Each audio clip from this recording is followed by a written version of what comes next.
Ahead on 12 News, trouble on Minnesota waters. The DNR is ramping up enforcement of aquatic invasive species laws. We'll tell you why coming up. Plus, a local artist who's showcasing a piece of Robbinsdale history. It had like a glamour that we don't really have anymore out there. How she's bringing the old Terrace Theater back to life. This diamond is the newest crown jewel in Robbinsdale. See how Little Leaguers will feel like the big league. 12 News starts right now. Hello and thanks for joining us. Minnesota is known as the land of 10,000 lakes, but what you often don't hear is nearly 200 Minnesota waterways are infested with zebra mussels. The aquatic invader often uses boats to hitchhike from one lake to another, and as Delane Cleveland reports, DNR officials say too many people are breaking the law. We're kind of in that part of the summer where complacency takes over. Boating on Minnesota's lakes and rivers has been a rare sight this year. We've had a terrible boating season. We're not seeing the number of boats like we did last year. DNR officials blame Mother Nature for the terrible boating season. Yet even with fewer boats out, the number of people violating Minnesota's aquatic invasive species laws has stayed the same. We've already found 1,300 people coming into access sites with boats and equipment that have had aquatic plant material attached to them. Sometimes they've had aquatic invasive animals. Zebra mussels can latch onto nearly anything and have infested nearly 1% of Minnesota's bodies of water. We have been seeing a lot more zebra mussels being transported and caught at these check stations. Which is why DNR officials want to remind people to inspect every inch of their watercraft, drain all the water, and pull the plugs out of the backs of their boats. Very simple, it does not take that long, but everybody needs to be playing their part. And you don't even have to be human to help. For the past year, they've been using a furry friend to help them fight the battle against aquatic invasive species. This is Brady. He detects zebra mussels. Brady is one of 2 dogs the DNR uses to find zebra mussels. During this simulation Thursday morning, he found them in a matter of seconds. He's a lot faster than me on detecting any of the mussels that may still be on the boats and places that I can't see. He's there to help me. Help that can keep aquatic invaders out of even more lakes and rivers. There's a lot of our lakes that are not infested, and we have to do our part as citizens to keep them from being infested. In Fridley, Delane Cleveland, 12 News. DNR officers have issued 169 citations for aquatic invasive species so far this year. A Brooklyn Park man was due in court today charged in a 4th of July murder case. 24-year-old Joseph Smith is accused of shooting a man at a home in North Minneapolis. Smith was already on probation for carrying a pistol without a permit. Police say the victim, a 28-year-old father of 5, was actually shot after he tried to help a man knocked unconscious during a fight. In the next 2 weeks, expect movement on the grocery store front in Plymouth. The Rainbow Foods on 6th Avenue is slated to become a Cub Foods, and the conversion is one of many taking place around the Twin Cities as Super Value and other grocery store operators purchased 18 Rainbow Food stores. 1, 2, 3. No. In Crystal, work is underway on an affordable senior housing project. The Cavanagh senior apartments are going up where the old Cavanagh School used to be. It's the result of 4 years of planning. If a senior in the community wants to leave their home now just because the yard work and gutters are just too much to keep up with, so this is going to be a great opportunity to live in a building that is in the neighborhood, has wonderful amenities, and still convenient location for many shopping and food outings. The $24 million development will have 130 apartments. It's expected to open by August of 2015. Just in time for Robbinsdale's Whiz Bang Days, a piece of the city's history will be on display during Sunday's parade. It is a labor of love for one artist with fond memories of the old Terrace Theater. I guess this project is probably fueled by nostalgia. Piece by piece, artist Allison Wynn is recreating a memory from her childhood. Well, I went there when I was a kid when it was a dollar theater, and I never really got to see it in its glory. Robbinsdale's Terrace Theater, a gem of the 1950s that fell into disrepair and closed after showing its last movie 15 years ago. It had like a glamour that we don't really have anymore. We're putting on the brick pattern right now. Allison and her husband Jimmy are trying to bring the grandeur of the Terrace back. I like the marquee. It's probably my favorite part. With a parade float that pays tribute to the theater's glory days. We're trying to give the illusion of something grander than it is. It's basically just 2x4s, duct tape, and cardboard.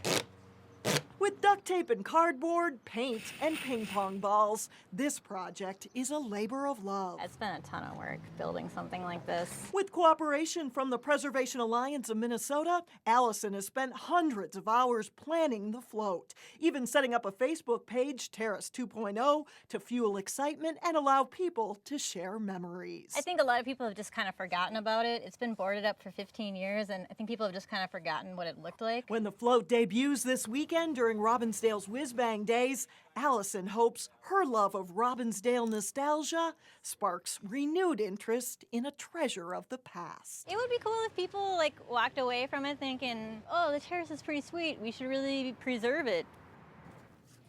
Allison has other artwork, classic images of Robbinsdale that she will have on sale at the Robin Gallery Saturday morning. And if you want to catch that float, it'll roll on by in the Whiz Bang Days Parade Sunday starting at 3 o'clock.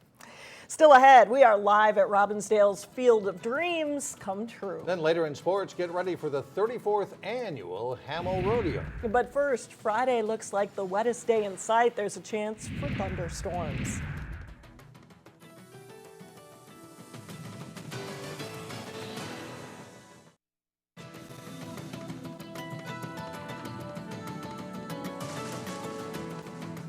Whiz Bang Days started off with a bang, or at least a brat today in downtown Robbinsdale. You could find both brats and burgers sizzling at the plaza on West Broadway Wednesday at lunchtime. The annual Bistro on Broadway, as part of Whiz Bang Days, is a fundraiser for the Robbinsdale Lions Club Community Fund. Yeah. We've got the best hamburgers, the best brats, hot dogs, cheeseburgers. It's all Hackenian meat. It's all cooked to order. This is the best. My 11-year-old wishes that we could get a air freshener that smelled like this. Well, if you didn't stop by today, you can still pick up lunch on Friday or Saturday until 3 p.m. Well, they might have been eating brats, but the talk of the town was definitely what's happening in another part of Robbinsdale. And that's right. Local baseball celebrities are on hand to christen the newly renovated Lee Park Field as MLB Minnesota Twins All-Star Field. And that's where we find reporter Shannon Slatton to talk about this new ballpark. Hi, Shannon. Hi, Alex and Mike. It's really hard not to be impressed when you drive up to the new ball field here at Lee Park. Everyone's excited, including this guy, John Valander, president of Robbinsdale Little League. How excited are you guys about all this? Yeah, we're super excited. It's an amazing project. We have a gem of a field coming up here, so we're really looking forward to playing on this field and see what it brings for our youth, and really looking forward to it. Now, it did cost almost $1 million, and funding came from a few different sources. What asset are you most proud of out there? I think so far just seeing the brickwork around the dugouts and the backstop, and then also the scoreboard. It's amazing what they've done overall throughout. I mean, just the turf, everything, just the feel of it. It's a field of dreams, no doubt. And how will this be used? Just for regular games, special tournament games? We'll have special games and actually a big tournament coming up towards the end of July, beginning of August, our wood bat tournament. That's going to be the first real big tournament out here. And yeah, we're really looking forward to it. We get a lot of support from the community, and it's really exciting. All right, thank you, John, for being with us. Now, exciting things are about to happen in just a few minutes. MLB officials and Twins officials and dignitaries will be here to christen the new field. You can see the title, MLB Twins All-Star Field, and you can see the players behind me. Are you guys excited to play in a few minutes? Yeah! Yeah, I think so. They're going to have a jamboree right after the field christening, and it won't be about making a winner tonight or getting a winner. It'll be about letting every kid possible get out there and try out the new turf. Live in Robbinsdale, Shannon Slatton, 12 News. What a great place to play ball, isn't it? Can you imagine a Little League team playing there? Wonderful. Unbelievable. Well, coming up, from a field of dreams to a garden of dreams. We'll preview the Maple Grove Area Garden Day. But first in sports, why it pays to be organized out on the lake. John Jacobson has Tuma's weekly fishing tip when we come back. We're closing in on the end of the regular season for local American Legion baseball teams. Champlin Park hosted Westphal Armstrong in North Hennepin League play. Armstrong grabs a quick lead, but then the Rebels answer. Trevor Kaminsky drives in Tim Munn. Kaminsky then scored on a wild pitch, and it's 2-2 after 1. Bottom of the third, Eric Pearson with a base hit through the hole. Scores Daniel Keel with a run. Same inning. Noah Booley drops a hit into the shallow outfield to score Kip Youngquist. It's 4-2 Rebels. Bottom of the fourth, Keel lifts a fly ball to the fence. Kaminsky comes around from first base to score on the hit. That starts a 4-run inning and gives Champlin Park an 8-2 lead. Bottom of the fifth, Booley drives it deep. Brian McGill and Nick Palega come home on this hit. It's a 2-out, 2-run triple for Booley and an 11-3 Rebels lead. And Booley trots home on a single by Michael Brooks. Armstrong rallies a bit, but Champlin Park wins it in the end 13-5. It's a staple of mid-July in the northwest suburbs. The 34th annual Hamel Rodeo returns to the Corcoran Lions Park Thursday through Sunday. Here's Jay Wilcox with more. Thanks, John. Well, the 4th of July has passed, so that means it's rodeo time. Hamel Rodeo here for 2014. Shorty Dorweiler joins us, and I know there's a lot of work to be put into this and everything, but is it kind of exciting now that you're just about here to rodeo time? Well, yeah, we're just about, today's Wednesday. We're start tomorrow night, Thursday night, 7:30, Thursday night, Friday night, Saturday night, Sunday night, plus the 1 o'clock Saturday afternoon family day. So we're getting ready. What's the highlight of some of the rodeo action that we'll see? Well, this year we brought in John Payne, the one-armed bandit, for our specialty act. He's been 12 times. He's been the PRCA contract act of the year, and that's voted on. So, he is absolutely awesome. Do you have a lot of the top competitors coming in again? I know it's generally been one that a lot of people like to make this stop. Yeah, we have some good competitors. We've got several current or former world champions, a number of people that have been to the finals last year, national finals in Las Vegas. So, yeah, we got a pretty good schedule. What do you think makes this a popular rodeo, both for competitors but also for the fans around here? Well, for the competitors, it's because, we do offer a good amount of prize money, and, it kind of fits in with their schedule in this area. There's a couple other rodeos in Wisconsin that going on at this time that, fits right in with their travel schedule. This is a tourist time in Minnesota. A lot of people come here. They're on vacation. They'll take in a rodeo and those types of things. And, we always get a fair number of people from foreign countries, too, that are visiting because Hamel Rodeo does have a very good reputation. Thanks so much for joining us, Shorty, and best of luck this year. Thank you. Back to you, John. Thanks, Jay and Shorty. The rodeo starts tonight, Thursday, with the Tough Enough to Wear Pink Breast Cancer Benefits Show. There are night performances at 7:30 Thursday through Sunday, and also a Saturday afternoon family matinee. Tickets are available at the gate or online at hamelrodeo.org. Saturday afternoon, all tickets are $9. Time again for our weekly Channel 12 fishing tip. And this week, Terry Tuma talks about having a good plan before heading out on the lake. So often we hear conversation about boats and motors and rod and reels and line and lures and baits and so forth to catch fish. And yes, we have to definitely understand it. We have to have good equipment. That's part of catching fish. But there's really what I call the big picture in catching fish. Confidence is a big factor, and we know about confidence lures. We've talked about that for years, and so has everybody else. But we have to have confidence when you go on a body of water. That meaning I'm going to catch fish. I just had a tough bite the other day, and I said to myself, I've got to catch some fish today. And guess what? That's exactly what happened. So we have to carry that confidence. Next step further, patience is another factor, and you're seeing it today, day after day, where people are fishing for 2 hours and they get off the lake. You're not going to catch any fish. Patience, like we talked about with a wacky worm, is not fishing too fast. We're fishing too fast today with crankbaits, with spinnerbaits, trolling speeds, and so forth. That's other ingredient we must understand. And then when we go to a spot, let's fish it thoroughly and really dissect this area with different baits and different lures. To go there for 3 or 5 minutes, you're not going to do justice whatsoever to that specific location for any species of fish, in fact.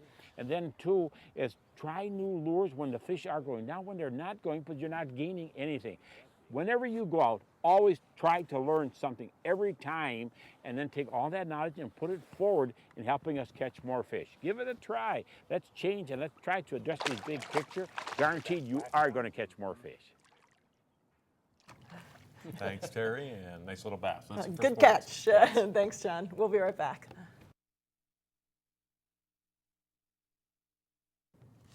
Maple Grove Days is underway, and so is the annual Open Garden Tour. Yeah, the tour features beautiful and unique gardens, which organizers say will delight visitors. And 12 News reporter Carissa Wyant has more in this week's In the Garden.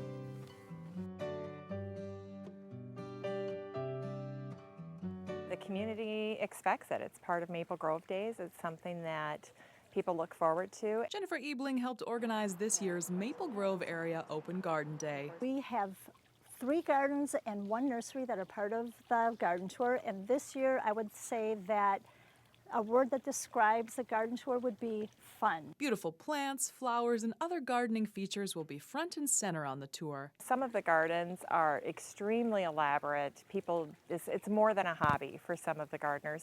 For other gardeners, this is something they do for pleasure on the weekend for a few hours. In addition to lovely foliage, there will be workshops on topics like edible plants and pollinators. We're trying to really talk about pollinator plants this year. A lot of our gardens have summer and fall blooming plants. Gardening is such a personal expression of your own artistic sense of what's nurturing to you, what's life-giving to you. Organizers say the tour attracts over 1,000 people a year, making it one of Minnesota's largest garden tours. In addition to seeing some lovely gardens and getting ideas for one's home, there's another reason that organizers say you might want to check it out. It's a great way to get to know your community. It's a great garden tour this year. For In the Garden, Carissa Wyant, 12 News. The tour takes place Sunday from noon to 5 p.m. There's also a special tour of a garden in Champlin featuring model trains. That's from 8 to midnight. You can find out how to get tickets on our website, 12.tv. Well, from basketball to bridge tournaments and a diaper derby, there's a wide variety of events to enjoy at Maple Grove Days. We caught up with parents at the city's town green today to find out what they love about Maple Grove. Maple Grove is just, the whole thing really is wonderful. There's a little something for everyone, and you can't beat this time of the year. Finally, we have summer, warm weather. Maple Grove Days this week is just fantastic for the whole family. We really like music, so we like the sound stuff that's over here by the library and the story time that it has. The community center, I like this area for the concerts that they have, and I like the downtown area for all the restaurants and shops. One of the highlights of the Maple Grove Days is the parade, of course, and that starts tonight, Thursday night. It'll be live here on Channel 12, and we've got a crew out there. It'll be me, Delane Cleveland, and Neil Persley, so make sure you say hi. Beautiful night. We're looking forward to it. Great. Big parade. There'll be a lot of people. A lot of people out there. That does it for us. Thanks so much for joining us. Have a great evening. We'll see you back here again tomorrow.